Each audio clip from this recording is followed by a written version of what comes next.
Ar turi kokiam slaptam stalčiuje sąsiuvinį pilną genialių idėjų, prie kurio vis neprieini?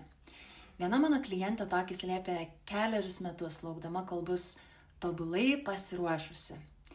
Ir čia mes gyvenam iliuziją, kad tobulumas apsaugo mus nuo klaidų.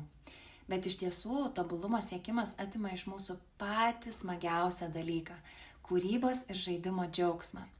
Kai mes nustojam žiūrėti į mano klientės idėjas kaip į egzaminą, kurį reikia tiesiog išlaikyti, ir pavertėm tai tiesiog lengvu žaidimu, įvyko sprogimas.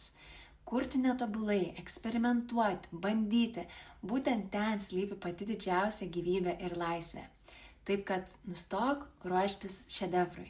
Šiandien paimk, kad ir pačią mažiausią savo idėją ir išleisk ją į pasaulį sąmoningai netobulą.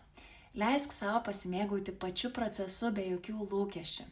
Ir pamatysi, kaip greitai baimė gali pakeisti tyras vaikiškas kūrimo malonumas.